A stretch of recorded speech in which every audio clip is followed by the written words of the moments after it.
Halo semua, perkenalkan aku Zain. Kali ini aku akan menceritakan pengalaman yang aku alami, yaitu lucid dream. Kejadian itu terjadi pada hari Jumat. Sebelum aku mengalami itu, aku membeli suatu buku di toko buku, sebuah buku import bestseller yang berjudul The Mystical of Palace Theatre. Seluruh buku itu menggunakan bahasa Inggris. Buku ini menceritakan hal mistis yang ada di sebuah teater di New York. Di buku itu dijelaskan teater itu didirikan sejak tahun 1938.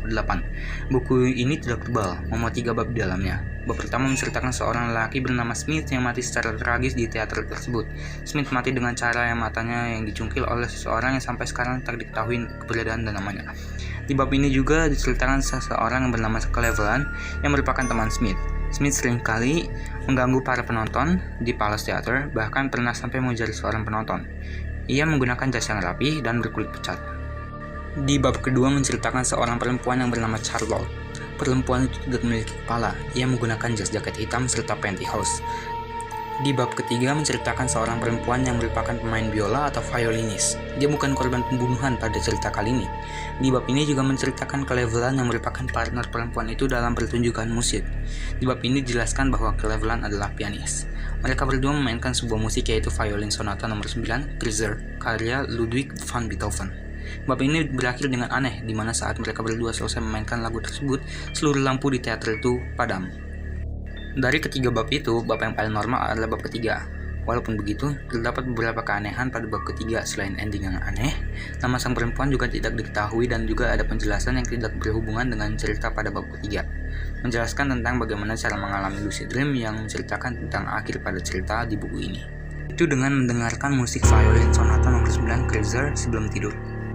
Di akhir halaman, terdapat barcode yang jika di-scan akan menghubungkan aku langsung ke musik tersebut.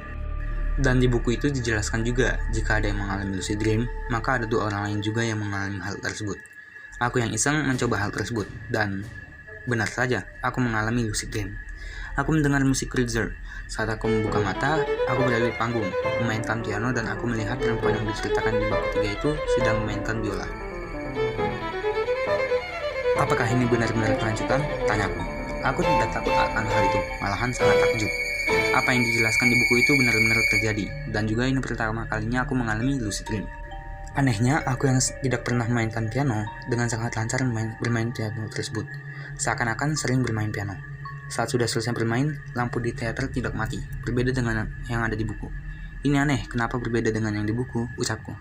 Saat aku selesai mengucapkan itu, entah kenapa perempuan itu melihat ke arahku, seakan-akan dia tahu bahwa aku sadar dalam mimpi ini. Dia berjalan ke arahku. Kupikir dia menghampiriku, ternyata tidak. Dia ke arah pintu untuk keluar dari panggung. Oh ya, sudah saatnya keluar dari panggung, ucapku. Aku menghampirinya. Saat aku sudah keluar dari panggung, perempuan itu berbicara kepadaku. Kamu sadarkan ini mimpi? Katanya. Aku menjawab, wow, kamu juga sadar kalau ini mimpi. Kalau begitu, satu orang lagi siapa? Ya, benar juga. Di buku itu dijelaskan ada 2 orang lain yang akan mengalami lucid dream selain aku. Dan sekarang sudah ketemu 1, ucapnya. Aku bertanya, siapa namamu? Dia menjawab, kamu bertanya nama tokoh ini atau aku? Benar juga, di buku itu dijelaskan bahwa nama tokoh itu. Kalau begitu, aku bertanya namamu saja, jawabku. Namaku Alexis. Kalau begitu, namamu siapa?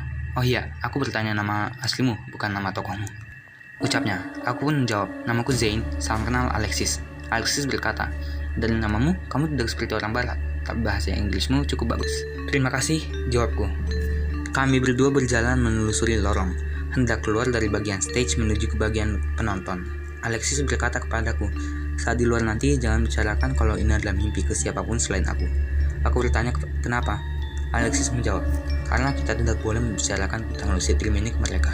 Selain aku dan 1 orang lagi, mereka semua hanyalah imajinasi dan penyerupaan wujud dari apa yang kita bayangkan. Berbicara tentang lucid dream ke mereka adalah salah satu larangan saat kita mengalami lucid dream. Baiklah, jawabku. Alexis mengambil tasnya yang ada di loker. Di ujung lorong terlihat pintu keluar menuju ke bagian penonton. Saat kami membuka pintu, aku melihat Smith dan Charlotte, tetapi mereka dalam kondisi fisik yang lengkap. Mereka berdua bertepuk tangan dan memuji kami berdua atas pertunjukan yang tadi kami mainkan.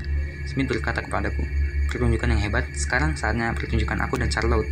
Aku menjawab, terima kasih, memangnya pertunjukan apa yang akan kalian mainkan? Charlotte menjawab, kami berdua dan beberapa temanku akan memainkan drama. Alexis menjawab, wow, semoga kalian lancar ya. Setelah Alexis berkata seperti itu, dia pun memegang tanganku dan langsung pergi. Alexis ke toilet wanita berniat mengganti bajunya. Aku pun menunggu di luar. Saat dia sudah selesai, kami pun ke bagian kursi penonton dan duduk di kursi kami masing-masing. Aku menonton pertunjukan drama yang mereka mainkan. Mungkin itu bergenre romance drama. Pertunjukan itu cukup sedih. Mereka memainkan drama dengan latar tahun 1760-an. Drama itu berakhir tragis. Charlotte yang memainkan perannya di bagian akhir mati dengan cara dipenggal, dan Smith yang memainkan tokohnya mati di bagian pertengahan cerita dengan cara dicungkil matanya.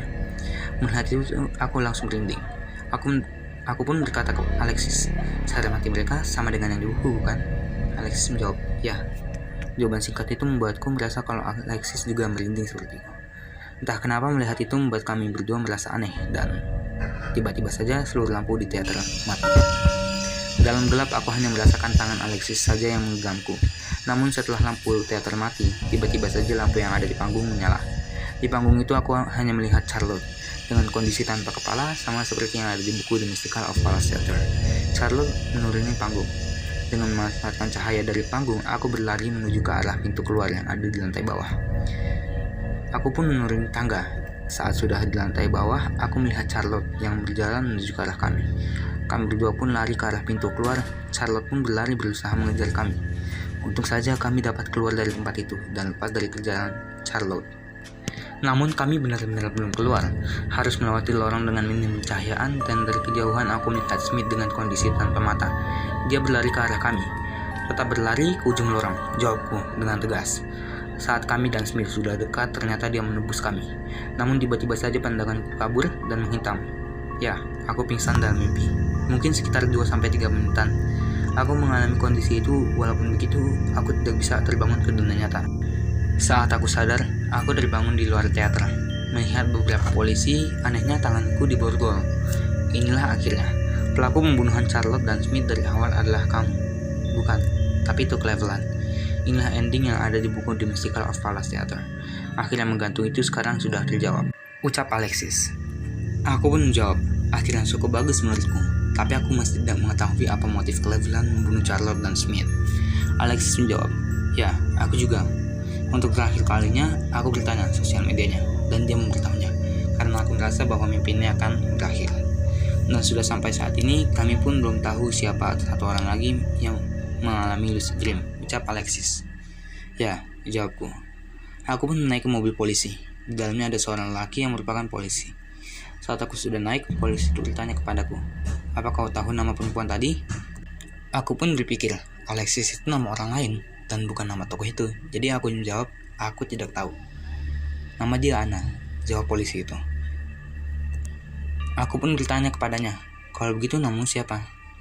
Dia pun menjawab, Anthony, dan aku adalah penulis buku The Mystical of Palace Theater. Aku pun menjawab, wow, sungguh? Di buku itu sang penulis hanya menyebut namanya anonim. Anthony menjawab, aku sengaja dengan hal itu. Buku ini terkenal dan menjadi bestseller karena fenomena lucid dream yang membaca alami. Padahal buku itu tipis, bukan? Pantas saja, Bud. Padahal buku itu hanya menceritakan orang yang mati dengan tragis, jawabku.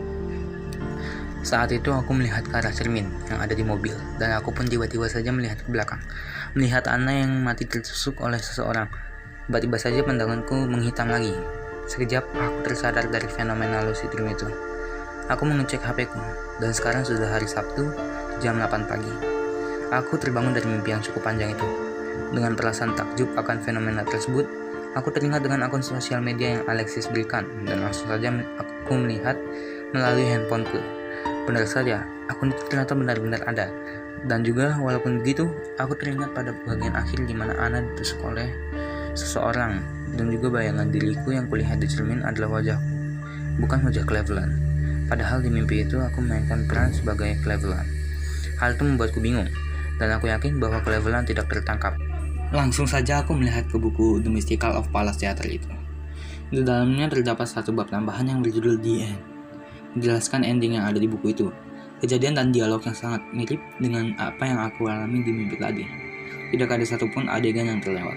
Namun ada sedikit perbedaan. Pada buku itu Cleveland tidak benar-benar tertangkap dan cerita ini selesai.